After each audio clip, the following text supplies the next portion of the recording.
49. And like I kind of mentioned earlier, each body farm has a specific focus. So the first one in Tennessee studies decomp under all conditions. Mm-hmm. So buried, unburied, underwater, blah, blah, blah. My examples from earlier. And it's a training ground for law enforcement. Texas State University is very region specific, and they do a lot of studies on vultures and the effect of scavenging, like I said. Mm-hmm. Carolina is also very region specific, and they study decomp in like the mountains. Oh. And there's actually a body farm in New Mexico has been proposed, and they are waiting on more research to come from Texas before establishing a body farm in the desert climate. They're kind of waiting to see what Texas gathers, and then they want to make a body farm. Well, because New Mexico or Arizona, this can be a lot different than Texas. It's not quite as humid. Yeah, they're just kind of waiting to see what they gather. Las Vegas has proposed one, but was unable to get funding. Australia has one that opened in 2016. Wow. And the UK and India are also trying to open body farms. So, like, from Tennessee, it's spreading. And we honestly need more. Environment affects decomp so much that, like, we need one in Arizona. We need one in Alaska. We need one in different Every states. State needs exactly, one. with different climates. You know what's funny is now when people go, what's the most American invention you can think of? Like, body farms. And French fries. Yeah. Hot dogs, baseball, and body farms. Funding is the biggest issue with opening them, but we need them everywhere. And last, I want to share a case that was solved because of body farm research. Just a quick snippet. Okay. So in 1933, the body of 7-year-old Dalbert Asafian was found floating in the San Diego Bay. An autopsy at the time, so in the 30s, said that he had been murdered, mutilated, and sodomized, but then the case went unsolved forever. In 2005, when his case was looked at again, it was determined he had simply drowned. So the initial findings of mutilation and sodomy were because we had literally no idea how water affected decomp. Oh my God. Isn't that crazy? Oh, and that's so sad because his family probably passed away thinking that he had been suffered like that. Not that drowning isn't suffering, but it's a whole different kind of suffering. Exactly. He wasn't mutilated or like he probably fell or went to play and just couldn't But it's get just out. crazy. Wow. Like they solved this cold case by saying it wasn't actually a murder. Yeah, they just opened it up and they're like, oh, no. We know a lot more just now. because of what we've learned. Wow. So that's body farms. That was really good. I know. Thank you. Everyone at home, please join me. Yeah, I think they're fascinating. Obviously, I'm a psycho, but they're so beneficial. It's crazy to me, the research. Just because one guy was like, "Hey Dean, can I get some land for dead bodies?" Great, thanks, bro. I'll be out there on the farm studying bodies. And now that's just people's whole lives. Yeah. It's amazing. Wow. And the doctor is really cool and like chill, and he's old now, but he's very charismatic. And they did interviews with people who were basically like, the only reason we have body farms is because of who he is as a person. Yeah. He's so charming and just an awesome all-around guy that he was able to, if other people had gone, they might have shot it down. But like, because he was so awesome. Yeah. Oh, wow. So that's body farms. That's amazing.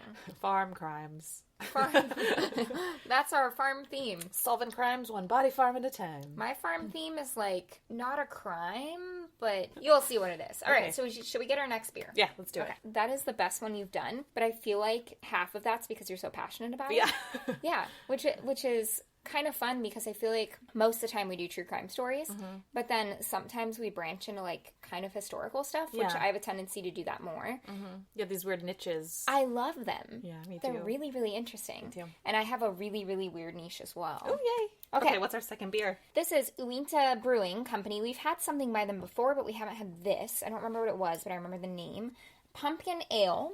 So we're right in mid-November. We're still enjoying some pumpkin-y, harvest kind of beers before we get into Christmas time. I love this because it says don't be trashy, recycle this bottle. I like that. But this was harvested in Salt Lake City, Utah. Oh, I think I've been to this brewery. Have you? And this one's not when expired. It expires on 2/14/20. Good job. Valentine's We Day. got some time. Oh yeah, whatever. Like no one likes I like that. Galentine's Day better. Oh yeah, we should have a Galentine's Day party. Tough man.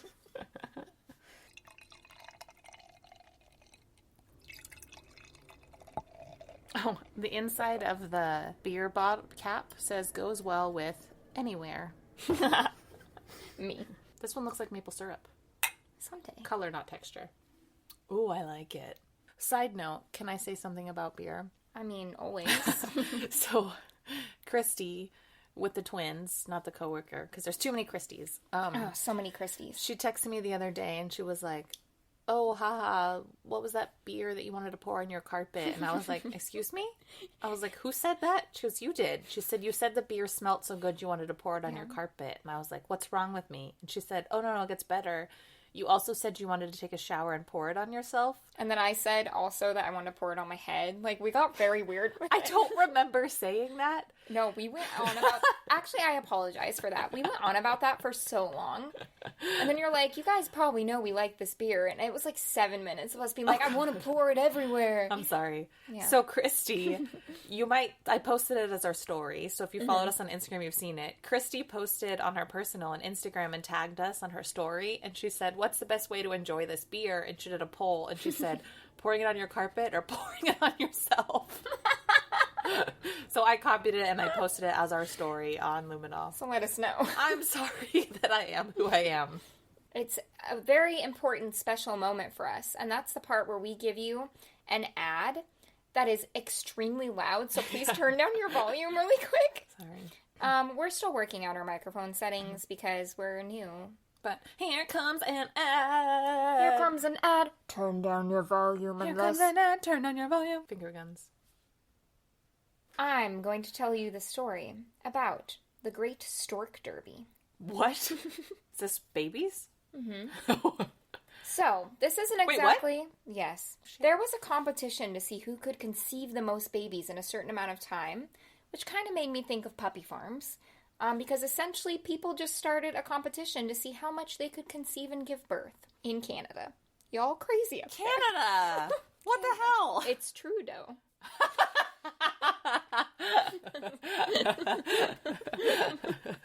That's my favorite. Oh my god. Okay, so. What the hell? This started in 1926 and ended in 1936. 10-year competition. 10 years of having... Okay. So, my source is an article by Mark Orkin for the Historical Canadian Review, an episode of the podcast This American Life, an article by Rupert Taylor, an article by David Goldenberry, by David Goldenberg, Snopes.com. Just need to make sure this actually happened. It did. Snopes? You ever done Snopes? No. Sounds like a drug. You ever done Snopes? I wiped my nose. You ever done the Snopes? Snopes? Can't get enough Snopes. Snopes on Snopes. Snopes. Let it Snopes. No. Snopes.com, if you ever think that something might be like BS, if you look and you're like, that didn't happen. If you look it up on Snopes, they verify whether or not it happened. Oh. It's a very, very cool website. So when they're like, this thing in People's Magazine, you're like, you look it up. They have full-time researchers who just like figure out whether or not things actually happened. I want that job. I mean, want to buy a Snope? Anyway, so I read Snopes because this seems like BS. Like, it's a very weird story. It actually happened. An article by Chris Bateman. On June 28th of 1854. That was a good year. Love that one. A baby boy was born in Ontario, Canada, and his name was Charles Vance Miller. His parents were Simon and Sarah Miller, and they were two farmers in the Aylmer area of Ontario. As Charles went through schooling, it was quickly apparent that he was very intelligent. So same as you, kind of a genius. I'm sorry. I'm an asshole. Charles succeeded in many areas of his life. I can spend my time talking about all these different things he did, which was like so many. He was a true Renaissance man, for lack of a better word. I'm going to talk essentially about the most controversial thing he did. Stryker, you have to pick in or out. You can't do both. He's so fat. Hey. He's so cute. You have to pick. You guys, Sarah looks so good with bangs. We've switched. I grew my bangs out and now she has them. We actually have a curse where it's one of us has to have bangs at all times. But only one of us can have them. Yeah, we can't both. Yeah, so we switched. So I want to talk about the most controversial thing that Charles Miller did, and he did this after he died. Oh. On Halloween.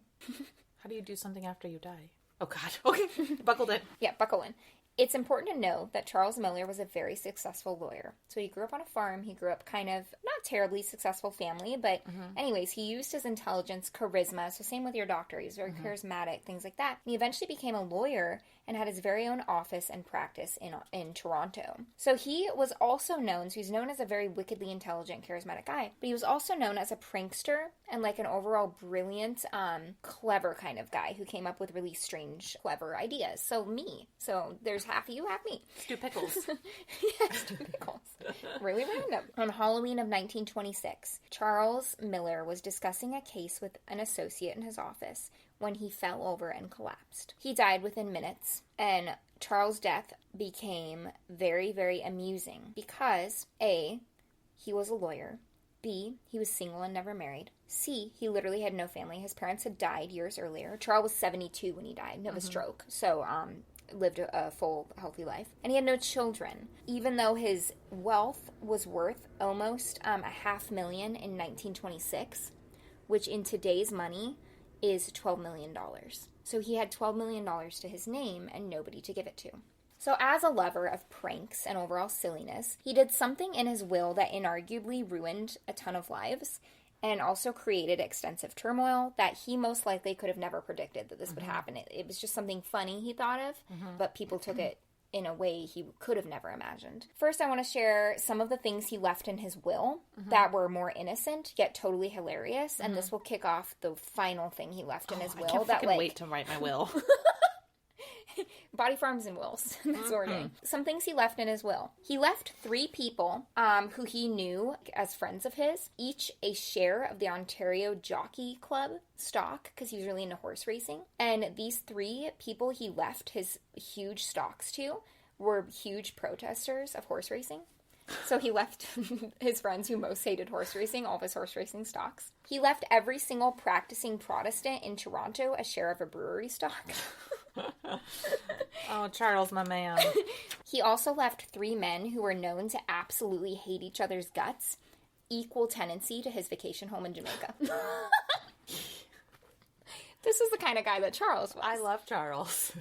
However, the strangest thing in his will was yet to come. He started his will with this, quote, "This will is necessarily uncommon and capricious, because I have no dependents and no near relations, and no duty rests upon me to leave any property at my death. And what I do leave is proof of my folly in gathering, and my retaining of more than I required in my lifetime." So that's how he starts his will. Okay. So he's like, this is just a big joke to me. So, alas, we get to Clause 9 of his will. In Clause 9, Charles Miller left $750,000, which is $12 million today. He wants $12 million. Who did he leave $12 million to? The woman who gave birth to the most children in the 10 years following his death in Canada. God. That's who it would go to. It wasn't long before the media, and then subsequently the public, heard about this. My idea is that he probably, I'm guessing he thought that just after 10 years, whoever had the most kids would just get it. Yeah. But the media picked it up, and it became like a circus for creating as many children as we can. This may not have been a big issue normally. Like, there would have been some competition, like when people grabbed it up, except in the late 20s and the early 30s, something happened economically that could make and did make this offer seem very, very appealing, and that was the Great Depression. So people were broke. Like, everywhere. Fuck it, I'll have 30 kids if it gets me that money. Yes. So everyone decided they were participating, right? Okay, is it weird to think about how many people are alive today because of this competition? The baby boom. Yeah, it's crazy. Yeah, because in the 30s, the 20s and 30s, so... But, like, specifically because of this. Like, how many people had 20 kids that weren't going to have any? I wonder if they know, too. They're like, I'm part of the Great Stork Derby. Yeah. Farming of babies. Yeah, that's crazy. The farming of babies. So, for the next 10 years, a handful of women, more than a handful, tons and tons of people, they don't know how many people, tried to conceive as many children as possible to win the will. The Globe newspaper described what would eventually be referred to as the Stork Derby, quote-unquote, encouraging the birth of children without regard to their chances of life or welfare, and encouraging what no decent breeder of dogs would dare do. So, essentially, he ended up encouraging, like, a lot of low-income families to have children they could not provide for. Yeah. A birth control advocate named Margaret Singer said that Clause 9, quote, reduced women to animals, and that Clause 9 was deplorable of his will. The media actually tracked and reported on the women who went all in, and it became like almost reality TV in a way, without TV. A ton of different women tried to win the money. Mostly it was women who already had a lot of children. And they're like, well, I already have this many, so I'll have more. What's 10 more? What's 10 more? But the thing is, which